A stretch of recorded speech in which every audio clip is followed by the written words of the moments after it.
नमस्कार, आदाब। मैं हूं गुलजार अहमद। आप देख रहे हैं जीटीवी भारत। हमारे साथ इस समय मौजूद हैं लोटन प्रसाद जी। लोटन प्रसाद निषाद जी, तो आइए 2024 के चुनाव को लेकर उनसे कुछ चर्चा करते हैं, कुछ बातचीत करते हैं। इंडिया गठबंधन को लेकर बात करेंगे। इंडिया का जो गठबंधन बना है, जो भाजपा को हराने के लिए एक गठबंधन तैयार हुआ है, जिसमें सारे लोग मौजूद हैं, जिसको छोड़कर ममता जी भी बाहर हो गई हैं, नीतीश भी बाहर हो गए हैं। इसको लेकर क्या कहेंगे आप? क्या ऐसे में भाजपा को हराना आसान होगा? देखिए, सभी दलों का जो गैर भाजपा दल है, जो एनडीए से बाहर के दल हैं, उनका कर्तव्य बनता है कि 2024 के चुनाव में लोकतंत्र संविधान को बचाने के लिए किस तरह से भारतीय जनता पार्टी से दो दो हाथ खोया जाए। नीतीश कुमार ने जो कि इंडिया गठबंधन के को बढ़ाने में, उसको धार देने में अग्रणी की भूमिका अदा की है, लेकिन उनका अहम टकरा गया और वह 9वीं बार पलटी मारी करके जो है कि भतीजा से दगाबाजी करके सामाजिक न्याय की जड़ों में गर्म पानी और मठा डाल करके जिस तरह से वो गए, जो उनकी छवि बनी थी, ये नौकरियां तेजस्वी यादव ने कहा था कि हर साल हम 10 लाख लोग कार्यकाल में 5 लाख लोगों को 10 लाख लोगों को नौकरी देंगे। आप देख लीजिए कि 17 महीना के कार्यकाल में 9 लाख नौकरियां, पहले 1,20,000 336, फिर 1,10,000, 4,30,000 नियोजित शिक्षकों को जो है राज्य कर्मचारी का दर्जा देने के साथ साथ पुलिस और स्वास्थ्य विभाग में नौकरियां दिए। और क्रेडिट, भाई लोग कहने लगे कि जिस लड़के को कहा जाता था कि 9वीं फेल है, उस लड़के के कितना जो है कि स्कोर कितना दूरगामी है। उसने तो अपने वादे के अनुसार नौकरी देने का काम किया। तमाम जो बेरोजगारी का दंश हमारे युवा पीढ़ी के लोग झेल रहे थे, उनको जो है कि रोजी रोजगार देने का, नौकरी देने का काम किया। तेजस्वी यादव का हम के काम को देख करके नीतीश जी को जो है कि सौतिया दाह होने लगा। और देखिए, ये तो कारण है, ये कारण मुझे अंदर का पता चला है कि इनका भारतीय जनता पार्टी वालों ने कोई बेडरूम का जो है कि इनका वीडियो क्लिप बना लिया था और इसका डर दिखा करके जो है कि इंडिया गठबंधन को कमजोर करने का। और बिहार में जो मंडलवाद की काऊ बेल्ट है, ये मंडलवाद की उर्वरा जमीन है, जहां राम लखन चंदापुरी हो, चाहे बीपी मंडल हो, चाहे कर्पूरी ठाकुर जैसे, जब बाबू जगदेव प्रसाद कुशवाहा जैसे जो है महान विभूतियों ने सामाजिक न्याय को धार देने का काम किया। और नीतीश कुमार जी कुर्मी बिरादरी के हैं। सामाजिक न्याय का जनक छत्रपति साहू जी महाराज को कहा जाता है। महान नेता शासकों में कहा जाए तो वीर शिवाजी का नाम लिया जाता है। लेकिन नीतीश कुमार जी ने जिस तरह का काम किए हैं, वह राम लखन चंदापुरी जी, छत्रपति साहू जी महाराज जी, वीर शिवाजी और बाबू राम स्वरूप वर्मा से परे जाकर के ऐसा ये छवि इजाद की है कि इनके डीएनए में जो है कि इन महापुरुषों का जो है कि डीएनए न होकर के आरएसएस का डीएनए है। और इनको डर दिखाकर भारतीय जनता पार्टी ने जिस तरह से अपने खेमे में ला करके उन्हें सामाजिक न्याय के महान योद्धा से महाखलनायक बनाने का काम किया है। नीतीश जी को शायद रातों की नींद हराम होगी, उनको नींद नहीं आ रहे होते और अपने किए हुए बुरे काम पर उनको पछतावा हो रहा होगा। और देखिए, कांग्रेस पार्टी में भी कुछ लोग जो है कि आरएसएस प्रशिक्षित लोग हैं। चाहे उत्तर प्रदेश में आप अजय राव का नाम ले सकते हैं, आचार्य प्रमोद कृष्ण का नाम ले सकते हैं, या केवल कांग्रेस का चोला बने हैं, अंतर मन से आरएसएस के लिए काम करते हैं और भारतीय जनता पार्टी के एजेंट के लिए रूप में काम करते हैं।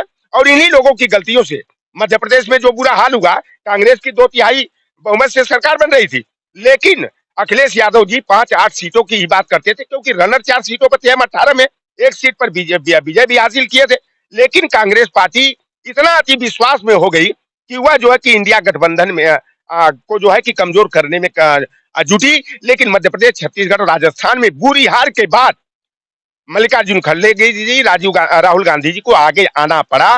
लेकिन फिर भी अभी कुछ ऐसे छुटभैया हैं जो तीसरी कतार के नेता हैं, वह जो है कि नहीं चाहते कि इंडिया गठबंधन मजबूती से चुनाव लड़े। और एक बात मैं कड़वा सच बता दूं कि देश में इंडिया गठबंधन की साझेदार बड़े बड़े भाई के रूप में कांग्रेस पार्टी जरूर है, लेकिन उत्तर प्रदेश में बड़े भाई की भूमिका माननीय अखिलेश यादव जी को निभाना पड़ेगा।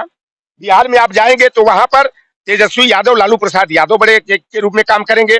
आप तमिलनाडु में जाएंगे तो डीएमके और स्टालिन जो है कि बड़े भाई की भूमिका अदा करेंगे। पश्चिम बंगाल में जाएंगे तो टीएमसी यानी ममता बनर्जी को निर्णय करना है, सीट शेयरिंग की बात करना। अब कांग्रेस पार्टी उत्तर प्रदेश में आप 2022 का जो है कि भाई दूध का दूध और पानी का पानी हो गया कि वोट शेयर कांग्रेस का 2.33, एक सीट वीरेंद्र चौधरी केवल फरेंदा महाराजगंज से जीते हैं।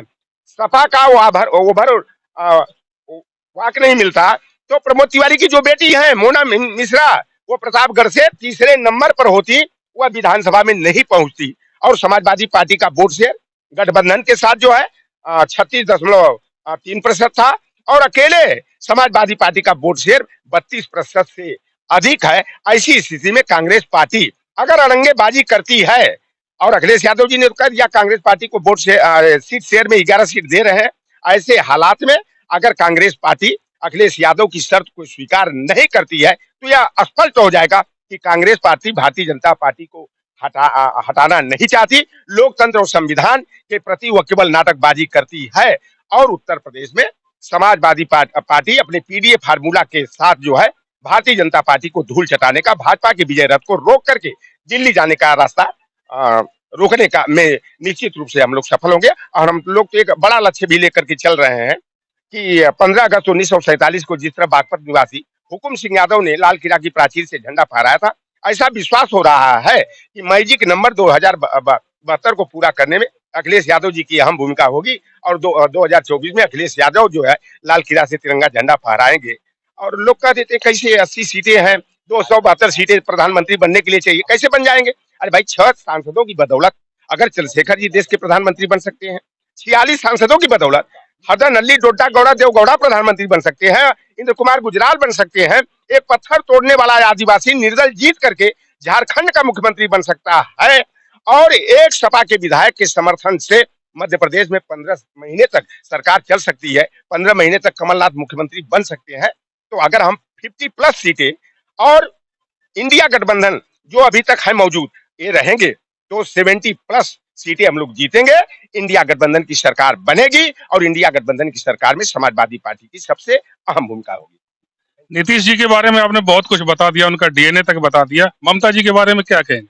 देखिए ममता बनर्जी जो है वो साफ साफ वो कहती है, कांग्रेस का भी उन्होंने दंश झेला, लाठी डंडा खाया, हाथ गोड़ तोड़वाया, कम्युनिस्ट वालों का हाथ गोड़ तोड़ा।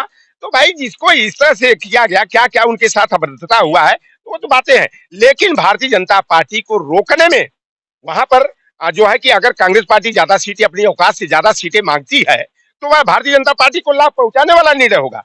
ऐसे में ममता बनर्जी जी दृढ़ संकल्पित हैं कि हमें भारतीय जनता पार्टी को 2024 में देश की सत्ता से बेदखल करना है, हमें सरकारी संस्थानों उपक्रमों को बचाना है, लोकतंत्र और संविधान को बचाना है। ऐसे में कांग्रेस पार्टी को नरमी बरतते हुए ममता बनर्जी की शर्तों के आधार पर जो है कि वहां पर गठबंधन करना चाहिए, उनकी शर्तों का आगे बढ़ना चाहिए।